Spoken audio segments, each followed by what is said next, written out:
Hello students, मैं Kamini Raria, assistant professor government law college Ajmer से आज फिर मैं आपको एलएलबी थर्ड ईयर के paper 3.6 principle of taxation law के बारे में बताऊंगी।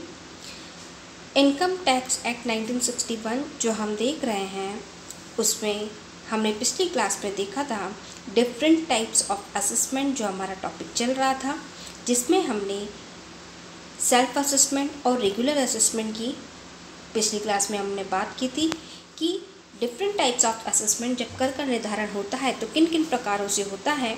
उनमें पहला प्रकार था सेल्फ असेसमेंट यानी कि स्वयं कर निर्धारण, दूसरा था रेगुलर असेसमेंट यानी कि नियमित कर निर्धारण, थर्ड है बेस्ट जजमेंट असेसमेंट सर्वोत्तम निर्णय कर निर्धारण, फिर है री असेसमेंट पुनः कर निर्धारण, और चौथा है in case of search assessment तलाशी के मामले में कर निर्धारण। पिछली क्लास में हम इसके सेल्फ असेसमेंट और रेगुलर असेसमेंट के बारे में देख चुके हैं। आज की क्लास में हम इसका तीसरा पॉइंट देखेंगे, सर्वोत्तम निर्णय कर निर्धारण बेस्ट जजमेंट असेसमेंट। सेक्शन 144 में इस बारे में बता रखा है। तो सर्वोत्तम निर्णय कर निर्धारण क्या है? ये एक ऐसा कर निर्धारण है जिसके अंतर्गत करदाता द्वारा प्रस्तुत अपूर्ण सामग्री के आधार पर उसकी कुल आय के संबंध में निर्धारण अधिकारी द्वारा अपने विवेक से विद्यमान परिस्थितियों को ध्यान में रखते हुए सही या तर्कसंगत निर्णय लेना पड़ता है, जो भी उस करदाता ने सामने अधिकारी के रखा है उसके हिसाब से। सर्वोत्तम निर्णय कर निर्धारण यही कहलाता है, क्योंकि यह कर निर्धारण केवल निर्धारण अधिकारी के निर्णय पर आधारित होता है, अतः इसे एक्स पार्टी यानी कि एक पक्षीय कर निर्धारण भी कहते हैं। क्योंकि इसमें क्या होता है, करदाता अपना जितना भी जो लेखा बही है, जो भी लेखा जोखा है, आय के संबंध में जो भी चीज़ें हैं, वो सब कुछ कर निर्धारण अधिकारी के सामने रख देता है, और कर निर्धारण अधिकारी सबसे बेस्ट टू बेस्ट, सर्वोत्तम से सर्वोत्तम कर निर्धारण उसके लिए करता है। इसीलिए इसका नाम सर्वोत्तम निर्णय कर निर्धारण रखा गया है। ऐसे कर निर्धारण में कर निर्धारण अधिकारी को बिना किसी उचित आधार के अनुचित रूप से आय को बढ़ाकर दायित्व की गणना नहीं करनी चाहिए। अब जब करदाता ने इतना भरोसा दिखाया है तो निर्धारण अधिकारी को भी बढ़िया से बढ़िया निर्धारण करना चाहिए और आय को बढ़ाकर दायित्व की गणना नहीं करनी चाहिए, जिससे करदाता द्वारा ऐसे मामले के संबंध में उपायुक्त को अपील करने पर अपने द्वारा लिए गए निर्णय का आधार स्पष्ट करने में परेशानी ना हो। यानी कि अगर ऐसा करने पर अगर कोई करदाता उसके खिलाफ अपील करता है तो उसको किसी भी तरह की बात स्पष्ट करने में दिक्कत ना आए। सर्वोत्तम निर्णय कर निर्धारण करने में निर्धारण अधिकारी को करदाता को दंडित करने की इच्छा से प्रभावित नहीं होना चाहिए। निर्धारण अधिकारी को एक न्यायाधीश की तरह न्याय, समता, सही नियत के रहते नियमों से कार्य करना चाहिए, और करदाता की आय का अनुमान लगाने में स्थानीय सूचना, करदाता की परिस्थितियाँ, उसकी प्रसिद्धि तथा कर निर्धारण की स्वयं की सूचना आदि का उपयोग करना चाहिए, और अनुमान निष्पक्ष होना चाहिए। सर्वोत्तम निर्णय कर निर्धारण इसी को कहते हैं। तो सर्वोत्तम, जैसे कि नाम से लगता है, सर्वोत्तम सबसे बढ़िया से बढ़िया, best to best judgement assessment इसमें होता है, और ये कर निर्धारण अधिकारी करता है। अब इसके भी दो प्रकार हैं, एक है कंपलसरी बेस्ट जजमेंट असेसमेंट और एक है discretionary judgement assessment. Compulsory best judgement assessment यानी कि अनिवार्य सर्वोत्तम निर्णय कर निर्धारण, कंपलसरी है ये। कर निर्धारण अधिकारी का उत्तरदायित्व है कि वह उसके द्वारा एकत्रित यानी कि इकट्ठी की गई सभी तर्कसंगत सामग्री पर विचार के बाद कुछ परिस्थितियों में किसी भी एक में निर्धारण अधिकारी को अनिवार्य रूप से सर्वोत्तम निर्णय के आधार पर कुल आय अथवा हानि का कर निर्धारण करना चाहिए। जो भी चीज़ उसको दे रखी है कंपलसरी तरीके से, अनिवार्य तरीके से उसको करना चाहिए। निर्धारण अधिकारी द्वारा सेक्शन 139 के अंतर्गत जारी किए गए नोटिस के बाद यदि कोई व्यक्ति उस अपनी आय की विवरणी प्रस्तुत नहीं करता या सेक्शन 139(4) के अंतर्गत विलम्ब देर से अगर करता है तो संशोधित विवरणी प्रस्तुत और अगर करता है नहीं करता, अथवा यदि कोई व्यक्ति सेक्शन 142 के अंतर्गत जारी किए गए नोटिस के अनुसार लेखा पुस्तकें या अन्य प्रपत्र सूचना प्रस्तुत नहीं करता तो नामांकित अंकेशक द्वारा लेखा पुस्तकों की अंकेशन नहीं करवाता। तो और अगर ऐसा कोई व्यक्ति दिए गए नोटिस के अनुसार अपनी विवरणी प्रस्तुत करने के बाद स्वयं उपस्थित नहीं होता या अपने अधिकृत प्रतिनिधि के द्वारा आय की विवरणी के संबंध में भी अगर कोई एविडेंस नहीं देता, साक्ष्य प्रस्तुत नहीं करता, तो इस धारा के अंतर्गत कर निर्धारण करने से पूर्व यह आवश्यक है कि निर्धारण अधिकारी करदाता को सुनवाई का अवसर प्रदान करने हेतु एक नोटिस जारी करे।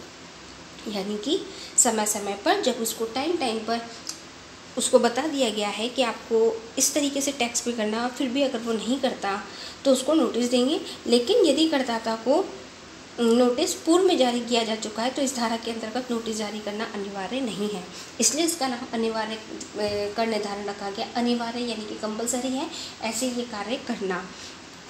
तो अगर करदाता द्वारा समय रहते अगर ऐसे बढ़िया से बढ़िया कर का निर्धारण करके आय विवरणी प्रस्तुत नहीं करता तो उसको नोटिस दिया जाएगा। दूसरा इसमें हम बात कर रहे हैं डिस्क्रिमिनेटिव बैड जजमेंट की, विवेकी सर्वोत्तम निर्णय कर निर्धारण की। विवेकी जिसके नाम से लगता है विवेक के अकॉर्डिंग इसमें काम करना। यदि निर्धारण अधिकारी करदाता के हिसाब किताब की शुद्धता या पूर्णता से संतुष्ट न हो अथवा करदाता द्वारा अपनाई गई लेखा पद्धति नियमित नहीं हो तो निर्धारण अधिकारी द्वारा सेक्शन 144 के अंतर्गत अपने विवेक से सर्वोत्तम निर्णय कर निर्धारण कर सकता है। यह पूर्णतः निर्धारण अधिकारी पर निर्भर करता है कि ऐसी स्थिति में वो सेक्शन 144 के अंतर्गत सर्वोत्तम निर्णय कर निर्धारण करे या ये साधारण कर निर्धारण करे। ये कर निर्धारण अधिकारी को तय करना होता है कि वो किस हिसाब से करेगा। आगे हम इसमें बात करेंगे नेक्स्ट टॉपिक की पुनः कर निर्धारण यानी कि रीअसेसमेंट। सेक्शन 147 में इस बारे में बता रखा है। ये कहता है इसको वंचित आय कर निर्धारण भी कहते हैं। वंचित यानी कि जो हमसे छूट गई है। सेक्शन 147 के अनुसार जब कर निर्धारण अधिकारी को ये विश्वास करने का पर्याप्त कारण है कि कोई आय जिस पर आय कर लगना चाहिए था कर निर्धारण से वंचित रह गया, तो सेक्शन 148 से 153 के उपबंधों के अनुसार ऐसे आयों का कर निर्धारण या पुनः कर निर्धारण कर सकता है। वह ऐसी आयों का कर निर्धारण भी कर सकता है जो बाद में कर निर्धारण अधिकारी के द्वारा निर्धारण प्रक्रिया के दौरान कर निर्धारण अधिकारी को जानकारी में आई हो। कर निर्धारण करते समय संबंधित कर निर्धारण वर्ष के लिए हानि, ह्रास या अन्य भत्तों की भी पुनः गणना कर सकता है।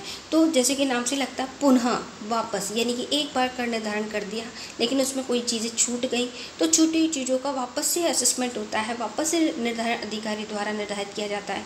और वापस से करने में अगर किसी तरह की कोई आय छूट गई है तो उसको भी लिया जा सकता है।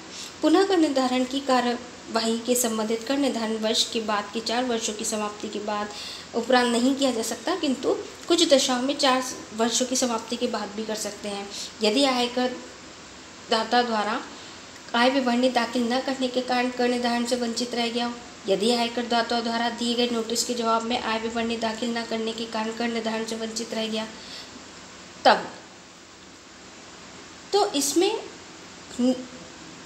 इश्यू ऑफ नोटिस यानी कि नोटिस कब जारी किया जाएगा और नोटिस की समय सीमा क्या होगी, टाइम लिमिट ऑफ नोटिस क्या होगा।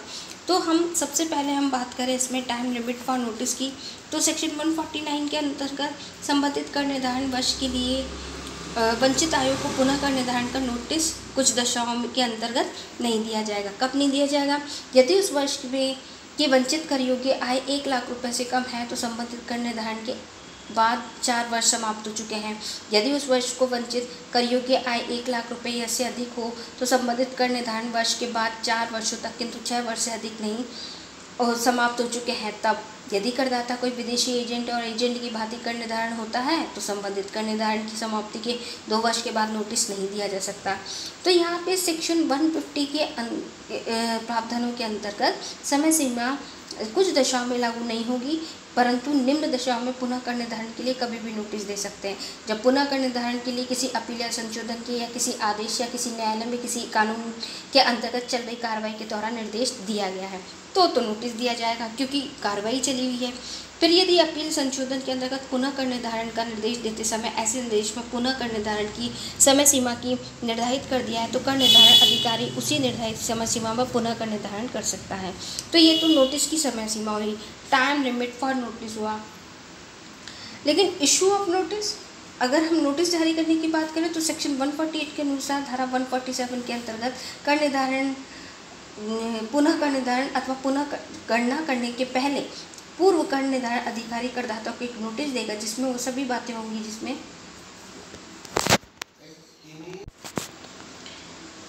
तो यहाँ पे कर निर्धारण अधिकारी नोटिस में दी गई अवधि के अंतर्गत करदाता की आय का विवरण अथवा व्यक्ति की आय का विवरण, उसकी आय पर वह कर देने की दायी है दाखिल करने के निर्देश देगा और कर निर्धारण अधिकारी नोटिस जारी करने से पूर्व नोटिस जारी करने के कारणों को अभिलिखित करेगा। तो यहाँ पे रीअसेसमेंट पुनः कर निर्धारण में टाइम लिमिट फॉर नोटिस यानी कि नोटिस की समय सीमा होती है और इश्यू ऑफ नोटिस और नोटिस का जारी किया जाना होता है। अब हम यहाँ पे बात करेंगे in the case of search assessment यानी कि तलाशी के मामले में कर निर्धारण किस प्रकार से होगा।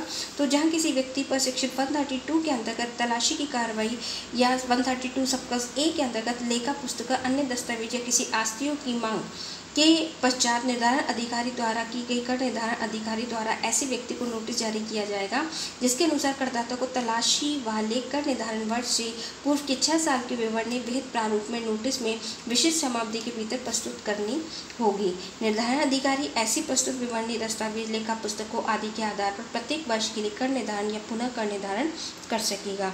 तो यहाँ हमने देखा कि जब कर निर्धारण की प्रक्रिया चलती है और जो ऑफिसर निर्धारण अधिकारी कर का निर्धारण करके करदाता को देता है कि आपको इतना टैक्स पे करना है, तो वो इन हैंड्स में देता है।